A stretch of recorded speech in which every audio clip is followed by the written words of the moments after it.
Tu m'as oublié. Oh, tu participes au Live Storage Hunter, toi? Bon, t'as pas participé beaucoup au Live Storage Hunter, Tibiel, hein. Sans vouloir te vexer. T'as pas trop... T'as participé quelques fois, certes. Mais pas trop.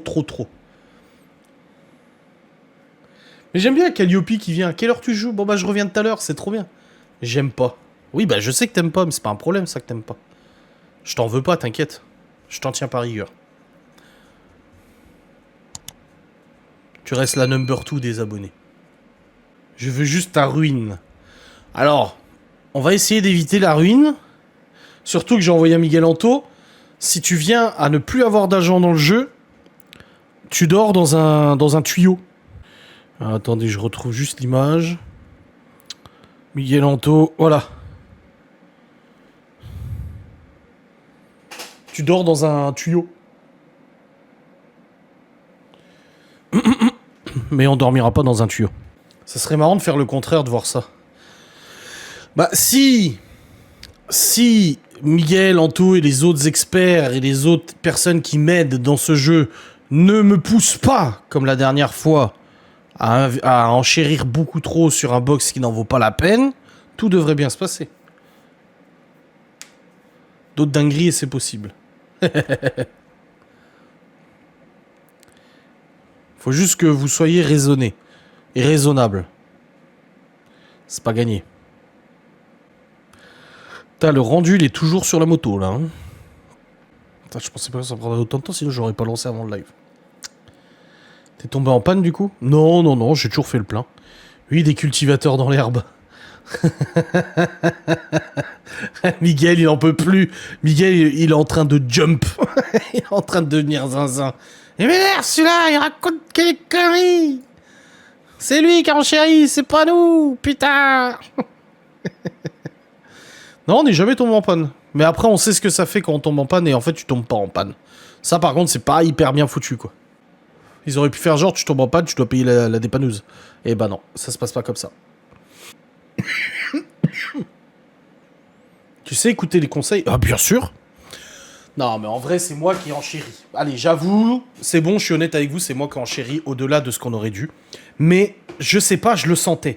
Je sentais ce box, je me suis dit, putain, il y a un truc là. En fait, c'est surtout que ça faisait un moment qu'on n'avait pas perdu d'argent sur les box. Et en vrai, je me suis dit, c'est bizarre, ça se trouve, on n'en perdra jamais. Et du coup, je me suis dit, c'est con, parce que si le jeu est codé d'une manière que tu perds jamais de thunes, parce que tous les box sont rentables, bah c'est mal foutu, parce que dans ce cas-là, essaie de gagner tous les box et tout. Donc quand on a enchéri sur ce box-là, je me suis dit, bah c'est le moment de tester et de voir si on peut tomber sur un box qui n'est pas rentable. Et vu que le PNJ, il enchérissait, je me suis dit, ça se trouve, il y a une dinguerie dans ce box, il y a des objets hyper chers, et il sera encore une fois rentable. Parce que vu qu'on les vend au prix où on le décide, enfin pas on le décide, faut pas non plus ça trop cher, on l'a vu, il y a des trucs qui partent pas. Vu qu'on le vend au prix qu'on veut, on arrive toujours à récupérer à peu près de l'argent. Et du coup, je me suis dit, c'est le moment ou jamais de tester et de voir si mon hypothèse est exacte sur le fait que en fait, tu perds jamais d'argent sur les box. Donc j'ai voulu enchérir. Quand j'ai vu que Miguel était en train d'exploser son clavier à me mettre des notifs partout, je me suis dit, merde, mais je l'ai quand même fait. Et au final, on s'est rendu compte que non, il y a quand même des box qui sont pas rentables. Pour le coup, on perdait 3000 balles. Le total des objets du conteneur faisait 3000 balles et j'avais enchéré à 6007, je crois. Du coup, non, en fait, il y a vraiment des box qui ne sont pas rentables. Et du coup, j'ai regardé un peu l'algorithme de Paris, comment il est fait, d'enchères.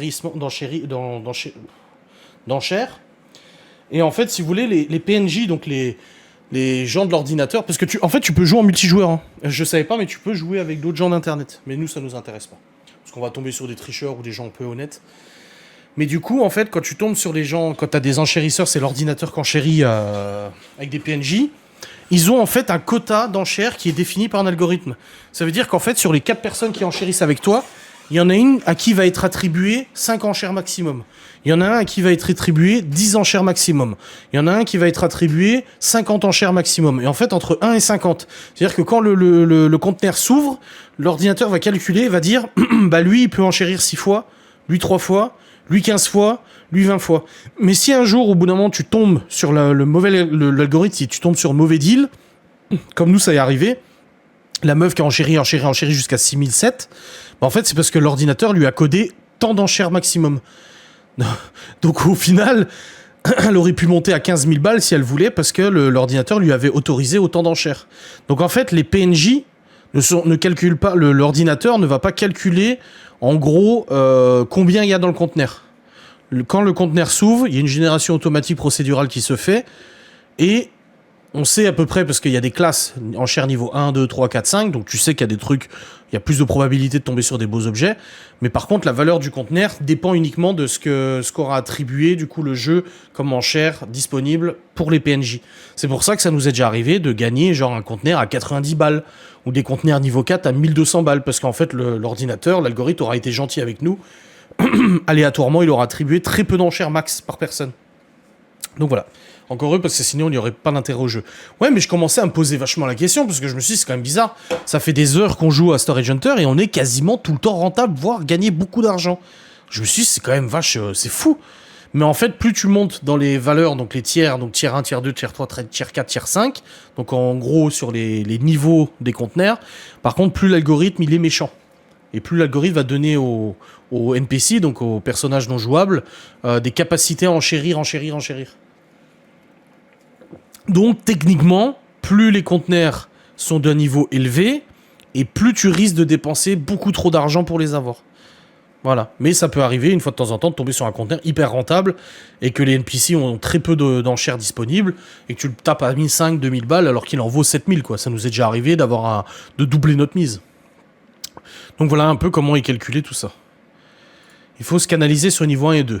Bah, et ça lasse pas à force que c'est toujours la même chose en fait. Bah non, écoute, moi je suis toujours aussi content de jouer à ce jeu, parce qu'on a encore des objectifs. Je pense qu'au bout d'un moment qu'on aura rempli tous les objectifs, on n'aura plus trop envie de jouer. Mais là, on doit encore acheter un pawn shop, il y a un deuxième pawn shop à acheter, tu dois acheter des véhicules, devenir le plus riche, t'as des maisons à acheter, donc il y a quand même des trucs à faire dans le jeu qu'on n'a pas fini. Mais je pense qu'une fois qu'on aura tous les véhicules, qu'on aura tous les pawn shops, qu'on aura toutes les maisons, on s'en foutra de jouer, parce qu'après, en fait, t'as beau faire des enchères, à part remplir un magasin et te remplir les poches, t'as déjà tout qui est au niveau max. Donc là, t'auras fini le jeu, en gros. À part s'il y a des mises à jour qui rajoutent encore du contenu, une troisième ville, je l'espère, avec encore plus d'enchères et tout, je sais pas. Mais non, pour l'instant, ça lasse pas, mais au bout d'un moment, oui, ça va lasser. Il faut se canaliser sur niveau 1 et 2. Ouais, je sais pas. Bah, le truc, c'est que là, il faut qu'on monte le plus vite possible au niveau 30 pour acheter le camion et ensuite le pawn shop.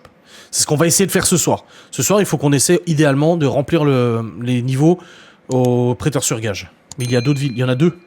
T'as la ville principale Blue Creek et t'as la deuxième ville. Enfin, il y a 3 villes en soi. Il y a une ville et côte est et côte ouest.